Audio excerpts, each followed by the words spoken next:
Hello, ladies and gentlemen. Today, I have an incredibly exciting announcement for you all. If you haven't already, hit that subscribe button down on the bottom right-hand corner. Today, we are going to be talking about the new, officially announced commanders in Rise of Kingdoms. So, as of yesterday, there was some speculation about these two new commanders coming, Flavius Aetius and Scipio Africanus. Well, you may look at me and say, Shappy, Scipio Africanus is already in the game. What are you talking about? That was my thought too. But I guess Lilith has decided to give him an upgrade. So, this is officially confirmed. Lilith posted it on the Lilith Games Rise of Kingdoms Facebook channel. And what you're looking right now is the forum-global-share from Lilith Games. So, this is really exciting. These are the new infantry commanders coming in the next update. And, with that, let's get into it and tell you just a little bit about each commander, who I think they're going to really excel with, and the pros and cons. So with that, Flavius Aetius, and if I'm pronouncing it wrong, let me know in the comment section. His first skill, his active skill, has a rate requirement of 1,000, that's not terribly unusual, and deals direct damage of 2,300 to the target. That's huge.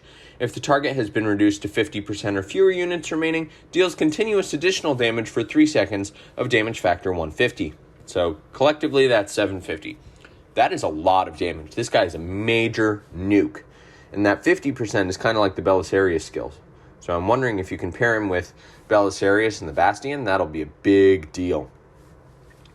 Next, increases infantry units attack by 15% when troops are garrisoned.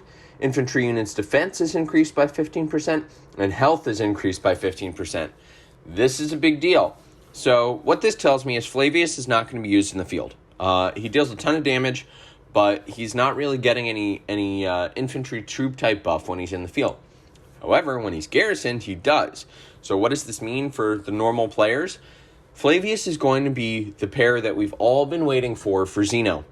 Zeno has been paired with YSS, and they've had some synergy, but she's always had the infantry buff, and YSS has just kind of been the mixed troop buff.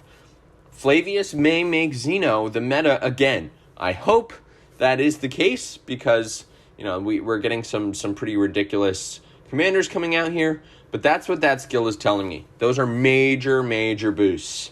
Plus, that damage is going to help offset some of Zeno's not-so-great damage. Next, increases troops' counterattack damage dealt by 20%. When troops are garrisoned, normal attacks inflict a debuff on the target that increases the damage they take from infantry by 1% for 15 seconds, stacking up to 10 times. So this is huge. And the reason that this is huge is when you're in a rally, there are these long drawn-out rallies where people are constantly reinforcing the structure, which means that this defensive Gaul skill is really going to pile up and stack. I mean, it's going to be stacking up to 10 times pretty much consistently. And it does trigger every 10 seconds, which means, if you're in a battle for 100 seconds, then it'll probably stack up to 10 times. So that's awesome. And the counterattack damage dealt by 20% is huge. What this is going to mean is you're not going to want to swarm Flavius when he's garrisoning, because you'll probably not trade too well because of that counterattack damage. So this is awesome. Next, Victory at Chalon. Increases all damage dealt by 10%. When launching a normal attack against a target inflicted with additional damage effect, there is a 100% chance of inflicting silence for 2 seconds. This effect triggers once every 7 seconds. So, you may be wondering, Shappy, what does this mean? Why does he have this skill? So the first one, increase all damage dealt by 10%, is huge. All damage dealt includes normal attack damage, counterattack damage, skill damage. So this is just going to buff whatever commander he's paired with. Next, launching a normal attack against a target inflicted with additional damage effect. Well, that sounds familiar, doesn't it? Because if we scroll up to his active skill here, you can see that he does have an additional damage effect. Deals continuous additional damage for 3 seconds. So what this means is Flavius is an all-out package. Because if he's dealing additional damage, then he's also going to silence the target that's attacking him. So this is really, really, really exciting. Flavius is going to be a huge pair for Zeno. I'm so excited to test it. I mean, you may see Flavius with someone else, but I think his skill tree of infantry, garrison, and skill is going to really make a difference. And, believe it or not, that is his expertise skill. Okay, cool. Flavius is going to be huge. Oh, no, that isn't. Here's his expertise skill. Wow, it keeps going. Son of Nibelungs. Passive skill decreases all damage taken by 10%. When using an active skill, there's a 30% chance of inflicting 2 stacks of debuff on the target troop. Each stack increases their damage taken from infantry by 1% for 15 seconds, stacking up to 10 times. So this is just incredible. There are 2 stacking skills. There are 2 stacking skills for Flavius. And one is increases all damage dealt, and the other is decreases all damage taken. This is going to be game-changing. I'm telling you right now, Shappy Squad, Flavius is going to be the new garrison meta for infantry. I have no doubt. Nevsky is not going to... It's over. I mean, Nevsky's still going to be phenomenal in the field, but this is game-changing. So there's Flavius Aetius. Let me know what you think in the comment section below. I think this is incredible. Next, we're going to be covering the very confusing commander, that is Scipio Africanus. So, let's get into it. Scipio's active skill requires 1,000 rage, so we're seeing consistently just normal things there. Deals direct damage up to 3 targets in a forward-facing fan-shaped area. Damage factor 2,000. Damage dealt to each target is reduced by 15% for each additional target. That's nothing new, but that is a lot of skill damage. Successful hits target 30% reduced health for 3 seconds. So that's a lot of debuff. That 30% is going to be massive. But I'm already looking at this and saying, AoE, infantry, what if he was paired with Guan? And that's a lot of damage factor there. So we'll get into that. And, of course, when these commanders do come out, we'll test them. But that's my initial thoughts. Let's continue.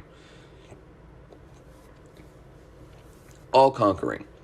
Increases infantry units' attack by 40% and their march speed by 15%. They also gain 10% increased march speed outside of Alliance territory. So what does this mean? The infantry attack is nice, but the part that's more exciting about this is the march speed.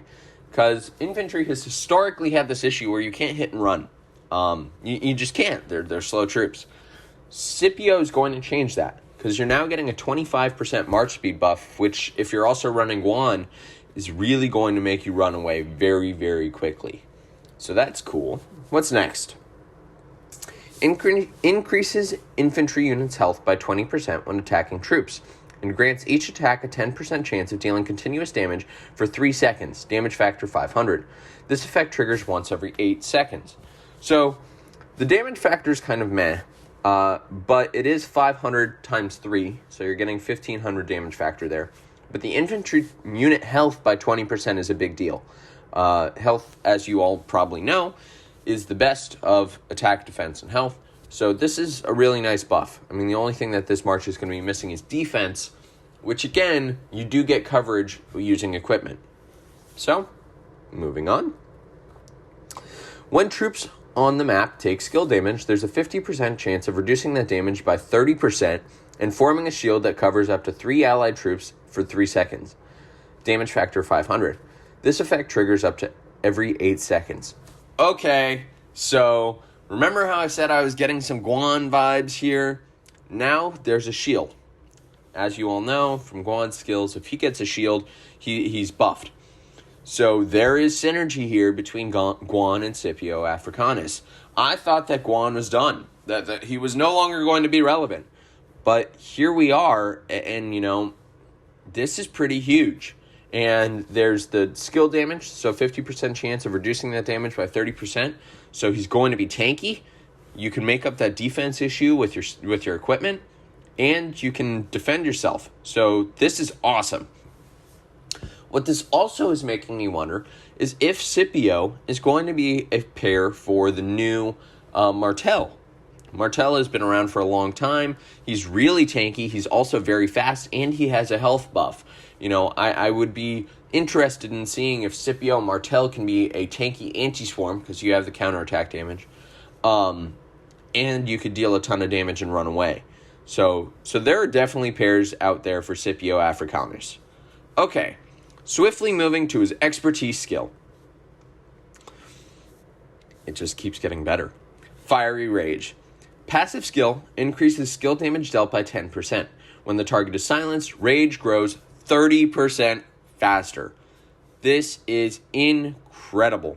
So more skill damage, you're nuking, and you're running, and if you make up your defense issue, then you're fine. If you're going to run Scipio, you need to make up your defense problem. That's the only hole in this commander, is defense.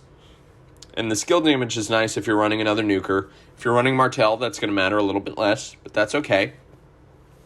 But I'm seeing a lot of synergies for Scipio. I would not be surprised to see Scipio run with Guan. Maybe Leo, because Leo does have defense on another AoE commander. Guan, Martel, Leo. I mean, I'm seeing Herald a little bit less. I think that there are probably better synergies, and you don't really want to break up Pakal Herald. But if you have Alex and you've been running Guan Alex, you may be able to split them up and run Guan Scipio and Alex Herald, which will give you a really well-rounded march. So, this has been the new coverage of the Rise of Kingdoms commanders. They are coming to the game. It's confirmed by Lilith, and I am going to be testing them on this channel. Sorry for the lack of face cam. We'll be bringing it back in a bit, but right now I'm traveling and wanted to provide quality video, even though I couldn't be in front of my computer. If you haven't already, hit that subscribe button on the bottom right-hand corner so you don't miss our tests and duels of these new commanders when they hit the ground. Thank you. Shappy out.